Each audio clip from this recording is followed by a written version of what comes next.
Audiolivro Herdeiros do Reino: Quatro jovens em Babilônia e sua fidelidade a Deus, de Josanã Alves. Capítulo 6: Reinos com pés de barro.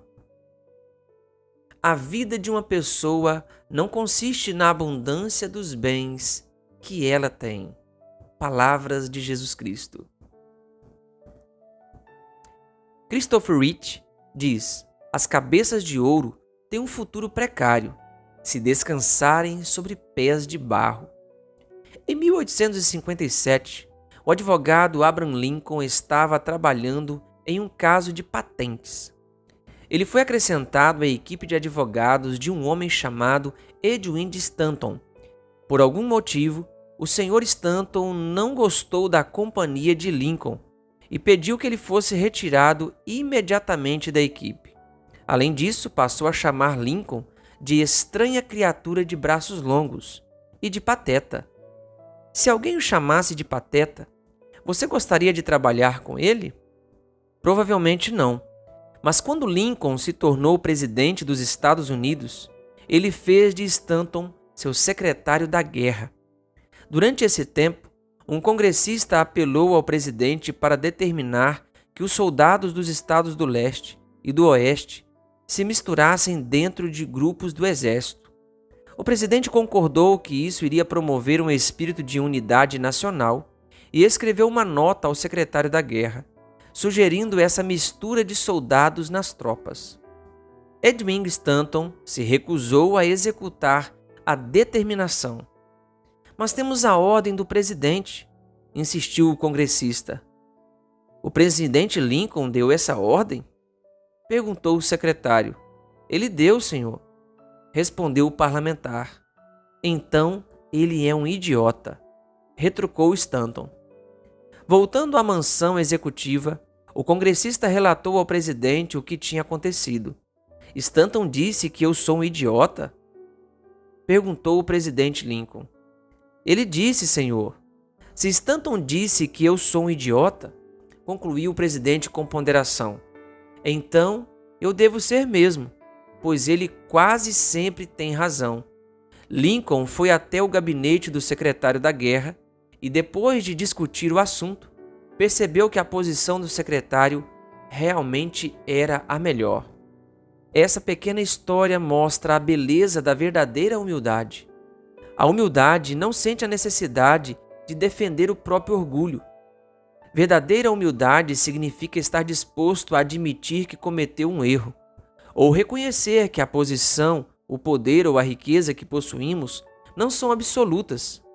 A humildade de Lincoln pode ter sido uma das razões pelas quais Edwin Stanton o chamou de o governante mais perfeito que o mundo já viu.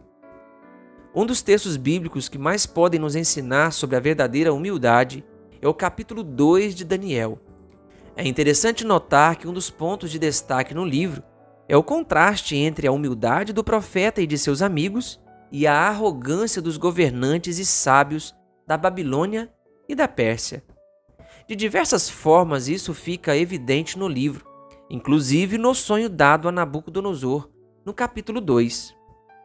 A Bíblia nos diz que o rei teve um sonho, e Daniel recebeu de Deus a interpretação. O sonho era sobre uma grande estátua, esta que era imensa e de extraordinário esplendor. Daniel 2:31. A estátua era dividida em 5 partes.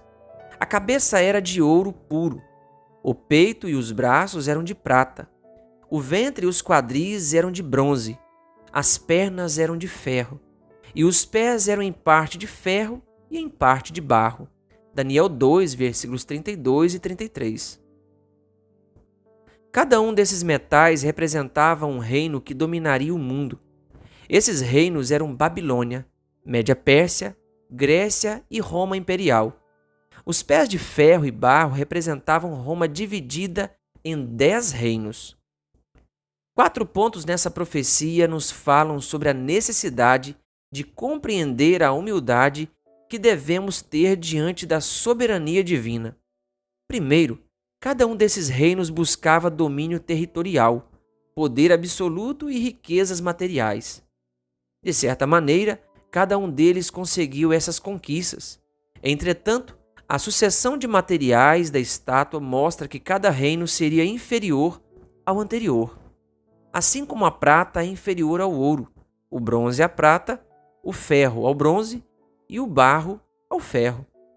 Segundo, fica claro nessa profecia que cada reino chegaria ao fim e seria substituído por outro reino. Terceiro, todos os reinos, por mais grandiosos que fossem, estavam sendo sustentados por uma frágil estrutura de barro misturado com ferro. E por fim, todos os reinos seriam despedaçados e reduzidos a pó por um reino que duraria eternamente. Daniel 2, versículo 34 e 35. Imagine Daniel diante do homem mais poderoso do planeta explicando esses detalhes e dizendo que o reino de Babilônia chegaria ao fim e que seria substituído por outro. A maneira como Deus revelou o sonho e o seu significado foram tão fortes que o rei se inclinou. Prostrou-se com o rosto em terra diante de Daniel e disse: Certamente o Deus que vocês adoram é o Deus dos deuses e o Senhor dos reis. Daniel 2:47. Infelizmente, muitos de nós lemos o capítulo 2 de Daniel e só conseguimos ver a história dos reis. Porém, eu quero convidar você a ver esse sonho e sua interpretação como a história de cada pessoa e a resposta divina ao desejo natural do ser humano de estabelecer seu próprio reino, em oposição ao reino de Deus. Em maior ou menor grau, todos queremos domínio, poder e riquezas. E não há problema em desejar essas coisas, desde que a nossa compreensão dessas palavras esteja de acordo com a compreensão divina. Não é que Deus tenha algum problema com riqueza, domínio ou poder. A questão é que Ele sabe como essas coisas são passageiras. Ele não deseja que seus filhos se dediquem unicamente a coisas finitas. O domínio que devemos buscar não é territorial, mas sim a sujeição de nosso caráter. O poder oferecido aos filhos de Deus não é medido por status ou função. O critério correto é a plenitude da presença do Espírito em nossa vida. A riqueza divina disponível não se mede pela quantidade de dinheiro na conta do banco. O importante é o amor que dispensamos a Deus e ao semelhante. O rei Salomão possuía domínio territorial, poder absoluto e riquezas materiais. No entanto, quando Ellen White descreveu onde realmente estava sua riqueza, ele usou as seguintes palavras: Salomão nunca foi tão rico, tão sábio ou tão verdadeiramente grande como quando confessou: não passo de uma criança, não sei como conduzir-me. 1 Reis 3, versículo 7. Precisamos nos perguntar que tipo de reino, poder, riqueza e domínio estamos buscando. Precisamos entender que todo reino, riqueza e poder dessa terra tem pés de barro, ou seja, pode desmoronar facilmente a qualquer momento. Jesus contou a seguinte parábola sobre isso. O campo de um homem rico produziu com abundância. Então, ele começou a pensar: que farei? Pois não tenho onde armazenar a minha colheita. Até que disse: já sei, destruirei os meus celeiros, construirei outros maiores, e aí armazenarei todo o meu produto e todos os meus bens. Então direi à minha alma: você tem em depósito muitos bens para muitos anos. Descanse, coma, beba e aproveite a vida.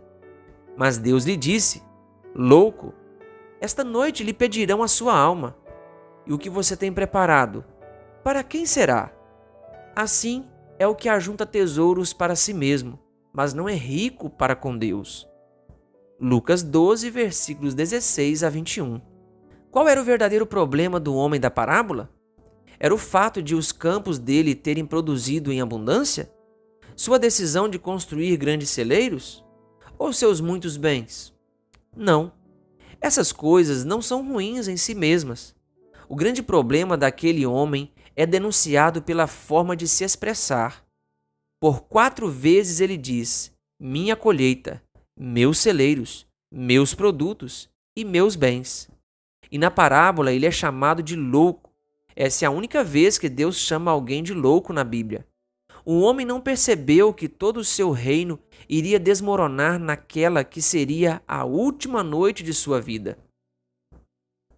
Ellen White afirmou: pela parábola do rico insensato, mostrou Cristo a loucura dos que fazem do mundo seu tudo. Este homem recebera tudo de Deus. Não pensou em Deus, de quem vieram todas as dádivas. Esse homem vivera e planejara para o eu. Este homem escolheu o material em vez do espiritual, e com o material tem que sucumbir. A ilustração é aplicável a todos os tempos.